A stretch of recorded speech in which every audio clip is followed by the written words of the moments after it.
Hello everyone, आज के इस वीडियो में मैं बात करने वाला हूं यूनिवर्सिटी एग्जाम में पेपर लिखने के 5 तरीके पे। क्या क्या तरीका होना चाहिए यूनिवर्सिटी एग्जाम में पेपर को लिखने का जिससे आपको अधिक से अधिक नंबर है। और जैसा कि आपने थंबनेल देखा होगा कि इस वीडियो को देखने के बाद आप 15 से 20 मिनट में बढ़ा सकते हो। इस बात का गारंटी देता हूं। अब कैसे बढ़ा सकते हो, इस वीडियो को ध्यानपूर्वक देखना। पूरा वीडियो देखने के बाद आप अगर यूनिवर्सिटी एग्जाम में मेरे कहने के मुताबिक पेपर रिप्रेजेंट करके आते हो तो आपका 10 से 15 नंबर ऐसे ही इंक्रीज हो जाएगा। जिस बच्चे का 50 नंबर आने वाला होगा वो पक्का मतलब 60 या 65 नंबर आएगा। मतलब ऐसे 10 से 15 नंबर आपका इंक्रीज होना ही होना है। तो चलिए वीडियो में स्टार्ट करते हैं और पूरा जरूर देखिएगा। देखिए सबसे पहले होता है यूनिवर्सिटी एग्जाम में अगर आप पेपर देने जा रहे हो तो वहां पर टाइम मैनेजमेंट। ठीक है, ये पहला पॉइंट याद रखना। टाइम मैनेजमेंट का क्या रोल होता है, आपको ये पता होना चाहिए कि मेरे पास निर्धारित 3 घंटे हैं और 3 घंटे में इतने क्वेश्चन का आंसर लिखना है। ये चीजें आपको पहले से मतलब प्रैक्टिस होना चाहिए।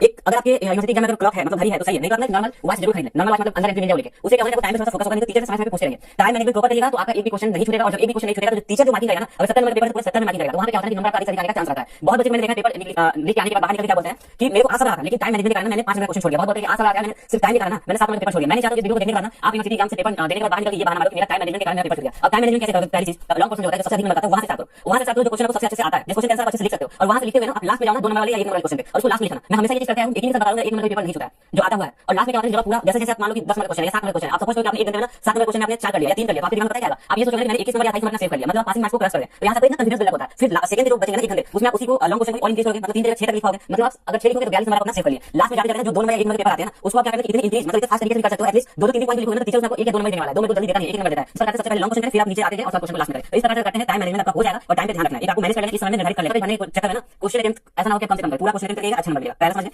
दूसरा जो पॉइंट है ना मार्जिन और स्पेस का ध्यान रखना है। मार्जिन मतलब कि जो ये जो साइड में मार्जिन दे रहे हैं ना, राइट साइड में लाइन दे रहे हैं और लेफ्ट साइड में ना भी लाइन दे सकते हो, लेकिन लाइन मत ना देके आप एक रेंज बना देना, इस रेंज के कारण को लिखना है। तो राइट और लेफ्ट साइड में सेम मार्जिन आप दे दोगे ना तो जो आप लिखोगे पेपर करोगे वो बहुत बेहतर तरीके से सामने वाले को दिखेगा और साथ ही साथ पेज भी जल्दी भरेगा। पहला चीज। दूसरा चीज स्पेस प्रॉपर देना है। स्पेस का मतलब है कि हर एक वर्ड के बीच में ना आधी इंच का स्पेस देना है। ये बहुत अच्छा एक वर्ड खत्म होने के बाद उसके बगल में दूसरा वर्ड दे देते हैं तो क्या होता है कि आपका पेज भी कम है और देखने में भी अच्छा लगता है। जितना अच्छे से पेपर को रिप्रेजेंट करोगे टीचर उतना अच्छा नंबर देगा। तो इस बात का ध्यान रखना है। साथ में क्वेश्चन नंबर एक क्वेश्चन खत्म होता है तो उसके बाद कम से कम आपको 2-3 लाइन छोड़ के दूसरा क्वेश्चन चालू करना है, फिर 3 लाइन छोड़ देना, उसके बाद दूसरा क्वेश्चन चालू करना। ठीक है। और इसी के साथ तीसरा एक पॉइंट और बता रहा हूं कि प्रॉपर ये चीज मैनेजिंग करना है आपको कि किस क्वेश्चन का आंसर आप लिख रहे हो। ये चीज डार्क में लिखना है। क्वेश्चन नंबर 2 डार्क में कर देना और 1 नंबर आंसर लिखा हूं, क्योंकि बहुत बार उसको बच्चे गलती करते हैं। फुल आंसर लिखने को पता ही रहता है टीचर को कि किस क्वेश्चन का ये आंसर है तो उसमें नंबर करता है। तो वो चीज आप हाईलाइट करके आना और खास करके जो मेन पॉइंट होते हैं उसको हाईलाइट करके आना। बीच में क्या लिखो टीचर लाइन नहीं पढ़ता है, इस बात का ध्यान रखना। एवरी मार्किंग होती है आपकी। ठीक है। तो जो मैं तीसरा पॉइंट आपको बता दिया। चौथा जो पॉइंट आपको बताने वाला हूं क्रॉस नहीं करना, मतलब रॉन्ग जो बहुत ऐसे बच्चे को देखे हो कि पेपर में क्या करते हैं ना पूरा पेपर आपने एक पेज में लिख लिया, बाद में पता चलता है कि बीच में 2 लाइन गलत है तो पूरा ऐसे भोग देते हैं। ठीक है, ऐसे रंग कर देते हैं, उसको पेन कर देते हैं पेन से। वो चीज नहीं करना है, उसको अवॉइड करना है क्योंकि उससे नंबर आपका लेस होता है। टीचर देख के गुस्सा होगा, उसको अच्छा नहीं लगेगा, वहां पे ना अच्छे से चेक करने लगता है। जैसे मान लो आपने यहाँ पे पैराग्राफ लिखा और उसके बीच में 2-3 लाइन गलत है तो उसको अगर गलत भी करना है ना तो एक पेन से बस एक बार क्रॉस से एक लाइन दे दो बीचों बीच। अगर उसको पूरा भोगोगे तो टीचर का फोकस उसी के ऊपर जाएगा और फिर वहां पे लाइन को अच्छे से चेक करेंगे कि क्या लिखना चाहिए।